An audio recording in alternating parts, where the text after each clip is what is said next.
Hey, Agon. Welcome to Agon News Network. This will likely be my last A&N video until Steam launch, as I have joined Nox and lost my claim to neutrality. Enemy one dear foe. Though I can still cover the game development news as we get ever closer to a full launch, which a lot of people are now waiting for before diving back in, and the political landscape then will be completely different, right? Right? Well, let's get into it. Nox, sieged Kryerok against the Dark Templar Alliance. It happened during the South Sea Tower, which was when the Dark Templar Alliance was going to bring a Man of War, which they announced as an event. It seemed like Nox missed that, or didn't care, but the Man of War would still make an appearance, so stay tuned. The first battle at one of the siege stones was a victory for Templars. As you can see from this footage, I helped immensely from the high ground, and didn't just want a good view of the battle. After losing the first siege stone, Nox regrouped at the second. An open field. DT placed cannons on the perfect spot and almost destroyed the stone before Nox killed or chased off the cannon operators. But that was just a precursor to the real firepower that was about to arrive. Templar Alliance deployed a Vile Forge, the best Warhulk in the game because of its flame turret. And just look at that thing go. It completely dominated the battlefield, being almost impossible to catch if it kept moving, which it did. This might be the new siege meta if the terrain is right. Keeping in mind my own bias, I asked Beargrim and Furion questions about the Vile Forge impact. Before the Vile Forge rolled up, we were not prepared to engage.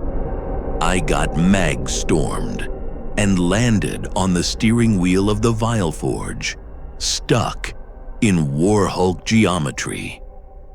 I almost had to buy a new monitor after that one. The Vile Forge totally threw us out of our element, and we weren't sure what to do about the flame cannon hitting us. It was a strong psychological weapon that might have no real counter in open field right now.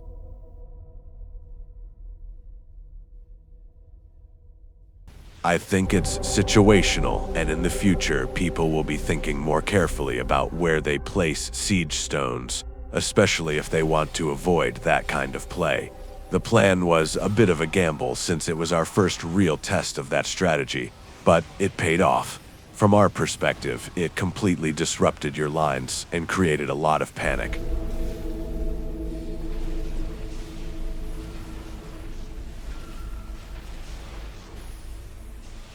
The real war happening is between the single-player Persian missile, presumed to be an ult of someone, and the entire Dark Templar Alliance.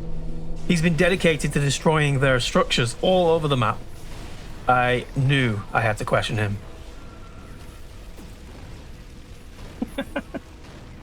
What is happening? What a crazy way to die.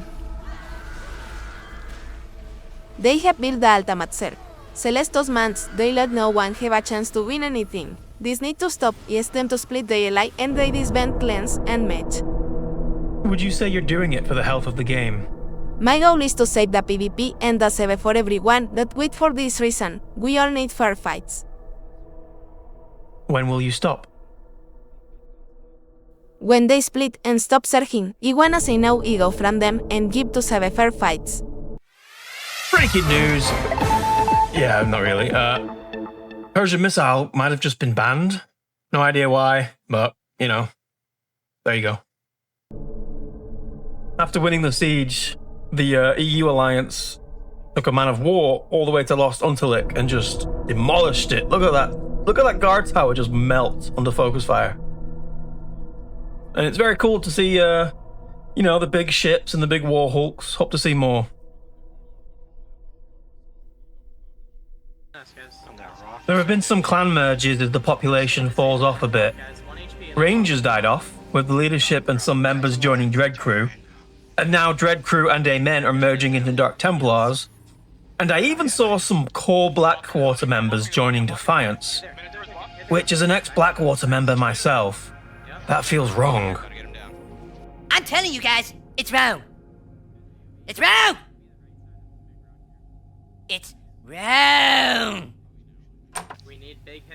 Though this is all natural and expected as the game leaves the honeymoon phase, and the excitement of the game being back wears off, and the reality of all this is going to be wiped sets in.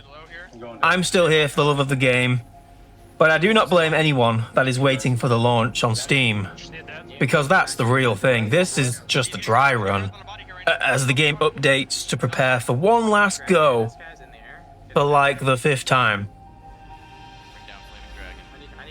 Speaking of updates, let's get into it. The development team expanded to 4 more members, which, if my math is correct, that's like double. Their impact has already been seen, with many bug fixes and frequent patches, and interesting GM events with lore implications. Yep, this game has lore. Maybe I should do a video on it sometime. Okay, so let's go over some of these patch notes. We've got a whole new village system, and this is different from the way it used to work. There's no more of the capture points. So that's just gone. Just completely gone. Villages are only vulnerable in scheduled daily windows. While vulnerable, you destroy it by you capture it by destroying the stone, like the old days, you remember? And this is like cannons, battle spikes. Though I don't think siege hammers are any good right now, so that's something to think about. While vulnerable, they pay loot to the current owners in a round robin. Try and focus their cannoneers. And the total loot is fixed, meaning more people, less loot. Simple, right?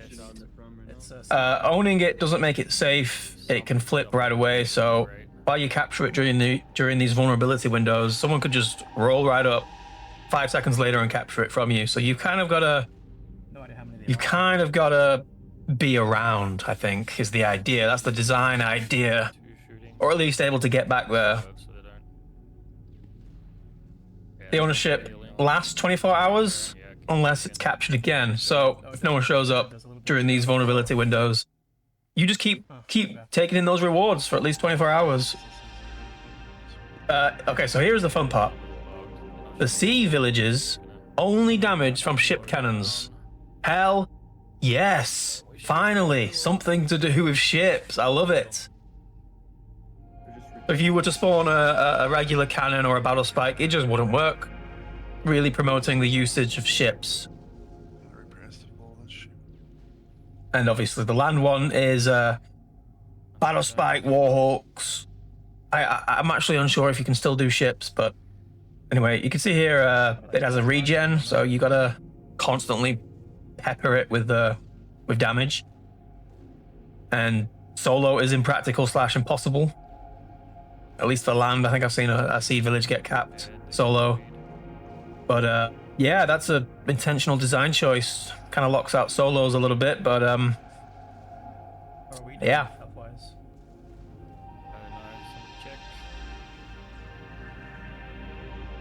So you can see a bit of the rewards here. These are my local. These time zone vulnerability windows are my time zone, which is the UK. Maybe we can board it. Duh. And so if you check this actual Discord patch note page, it will change to your time zones to get more accurate ideas. Yeah, so they've added a note here, which I appreciate, on why they've done it. It stays contestable after capture. Many villages are alive at the same time. Makes it harder to own everything. Seems to favor local and nearby holdings. And they're trying to prevent nakeds and solos.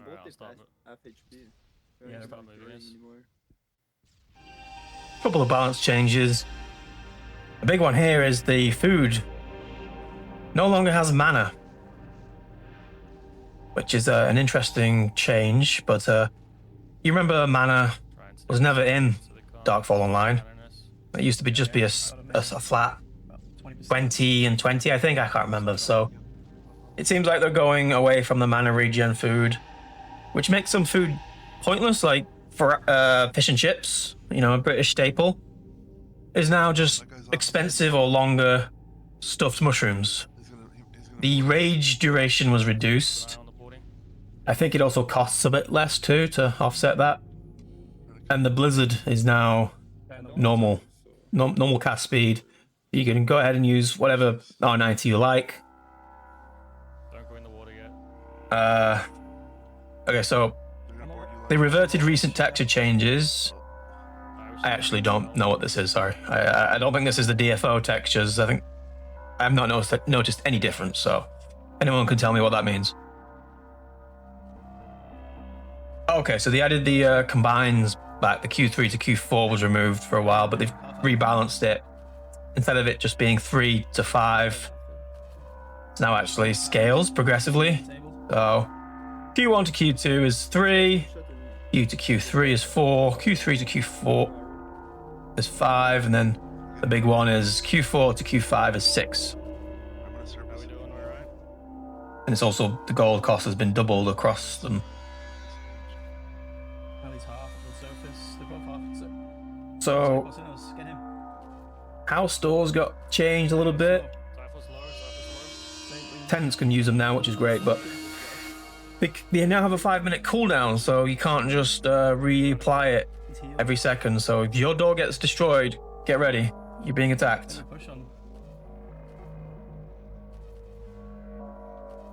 Oh, this is a great one. We're going to surface.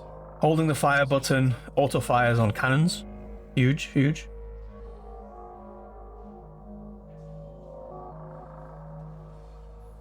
Oh yeah, they did add a shield mechanic to the villages. So the stone itself will become invulnerable for about 4 minutes. It says 3 minutes, but they changed it. Giving people time to show up. So when you have a village, you own a village, if someone else comes along and starts whacking on it, you will get a system notification. So pay attention and you'll be able to respond. And this gives you a little bit more time before the attackers, you know, skedaddle.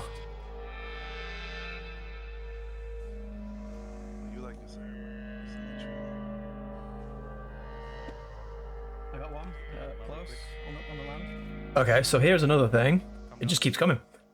The I need help. transmuted elemental bows now synergize with their matching elemental arrows versus monsters. All ran back. So when Try and get heals on you. when the arrow's element matches the bow's enchantment, the attack bypasses 50% of the monster's resistances. So if you use lightning arrows with a lightning bow, then those lightning arrows are gonna, you know, have armor penetration essentially.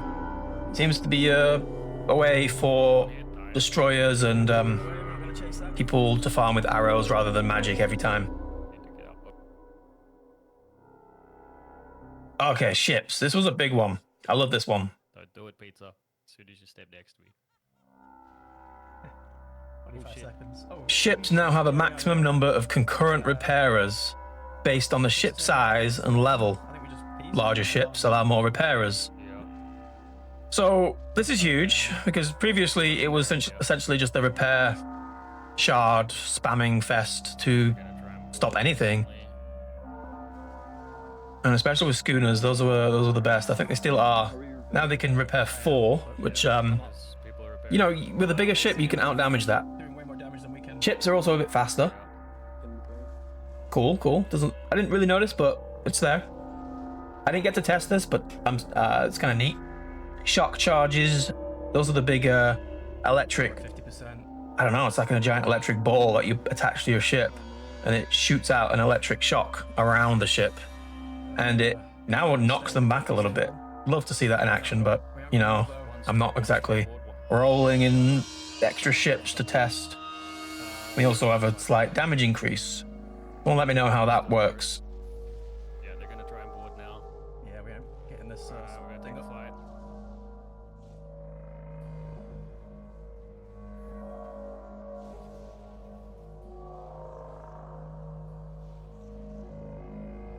I got pulled off. I'm in the water.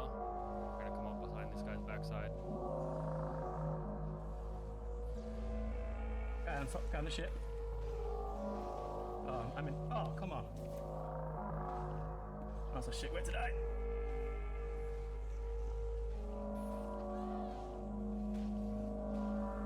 I'm one hit. Down. And this is the loadout system. It's a new tab here at the on your bank. And the way to access it is, first of all, if you're premium, you'll have one slot for free, quotation marks, but really you still have to pay for it. And you can buy extra slots in increments of 5 and 10. And you get it as these little tokens here. And then, okay, so basically what it does is it allows you to make a template of a gear bag, and then you click the resupply button and it should make an entire bag like that. So let me just show, for example, resupply, boom, full gear bag of bone with a bunch of crap. This is like a suicide bag essentially. Yeah, like I can, it doesn't have regs in because this one here, the resupply one, this is probably the one everyone will use with the premium slot, but it's amazing. You just put the regs in, you put a quantity. I found 200 is good, and then your potions, food. You could put arrows, but it doesn't take into account if you have them equipped or not. You might have too many arrows. And what it will do is it will try to match what you currently have. So if you want 200, you see I have 200 of each in my inventory. Let me resupply. Nothing really happened. But if I were to, let's say, put these bone away, it whips out the missing amount. Let me just show that again, like let's just put some random numbers in here. Oh, too much. Okay, so I've just been fighting, I've been dueling, yada yada. I come back to the bank, instead of going, oh, come on, no, none of that. Just boop, adds the extra. Doesn't stack it, but you know, adds the extra that you're missing. Which is brilliant. I think this feature right here, this resupply that most people are going to use this for the most, should just be simply a little button here on the base, the bottom of the bank, with a little resupply button that you can customize, and then just click and then done. None of this extra tab stuff, just right here. And I think that should be baseline. Like everyone should get it. Don't charge for that.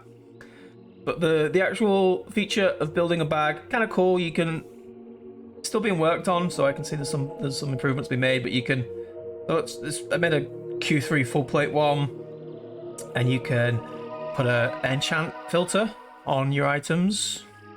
You can do any, so it'll just look for any. You could do unenchanted, so it's always naked, or you could do a specific one, and you can do it in the max quantity. Though there should be a minimum. Sorry, max quality. There should be a minimum as well. And also, while I'm at it, you should be able to put 2 enchants. You currently can only do the 1, which on weapons sucks. So this, I've got mana efficiency on my staff because that's the most important. But you know, you'd also put magnitude on there. You can also do a durability filter, which is kind of cool. And then, like for example, my bone bag, I was like, yeah, anything less than 80%, just go ahead and throw that in there. It's only bone, but you know, whatever. Black bolt, I'll put it's between 5 and 50%. You know, and then there's this relax filters button. Doesn't have a tooltip, really should, but what it does is it will, if it's off like it is now, it will do exactly what you set down. So if you put an encumbrance level quality 3 on your full plate helmet, but there are none in your bank, it won't complete the order. It just won't be able to find it because it doesn't exist. But if you put relax filters on, if you have a Q4 or a Q2, it'll just pull that out instead. It'll do the closest thing, I think, is the idea. And then add to bag, it will look for any bag inside of your bank that's empty, and then it'll just add it to the bag like you did earlier with the bone one. Okay. So a couple of problems with it is that, well, first of all, I don't like that you have to pay for it, but grabs from anywhere. It basically what it'll do is it'll just grab from anything. So even my existing bags, which okay, I might be low on them, but it'll just go in here and it'll just pull whatever it wants without any discrimination. It'll just, yeah. You should be able to exclude bags. And also, because it grabs from anywhere, it will just take your dyed armor as well if you don't want it to. So what I did was I threw some things I don't want it to pull into my bank extension. Look at this beautiful bank extension. Like some dyed full plate and then some mob drop gear. Because sometimes, you know, I got like a Peerless bone shoulder. It's got better protection than crafted and better encumbrance. So, you know, I might want to min-max with that. So if you not pay attention, it can take those things. Another cool thing would be for the ability to say, for example, this is my gear bag here, right click and then just copy or you know, like, and then copy it and then it'll go into one of your loadout slots here. So you'll just copy it. None of this, because setting it up is a bit of a pain. It is actually a bit tedious. An or option would be good. So say, for example, you have lots of different R50 weapons, R60 weapons. You know, you have to specify a specific weapon. And I don't remember them all, you know, do you?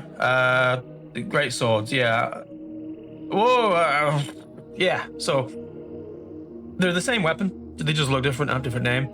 So you should be able to put an or tag. So Dawn Razor or Nightblade or whatever the other one is. That way, if you can't find the Dawn Razor, it'll take the Nightblade. It'd be nice if you could move these up and down, but you can't. There's also a slight bug right now where I can't delete these three or rename them, so they're just always going to be this, I guess. And templates. Templates would be a good one for the developers to do or community members to make. But so that newer players and people that don't want to make a gear bag can just get a template. I don't know where you'd put it, but you'd be able to just a full bone bag, a Q3 full plate bag like this, which is just very basic, 9 encumbrance. And you'd be able to share share templates with each other, and loadouts, that kind of stuff. The game is progressing nicely. Development is transparent if you pay attention to Discord, and I'm optimistic. Nice. So while this might be the last ANN for a while, because of my raging bias, I still plan to follow the game and make videos about it. And around launch time, I hope to focus more on videos that help the newbies on Steam, that search things like how to equip sword Darkfall Rise of Agon into Google. So until next time, see ya, Agon. Just focus on bias. Okay. Who's that, left or right? Right side. It's half health. He's gonna be stuck here. Disable. Disabling.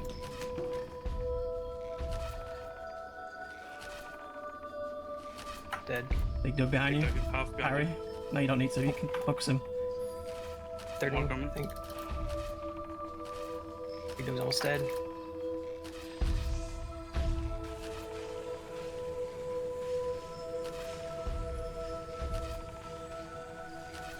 Big dog's dead. More? I can't tell. Yeah, there's one more in there.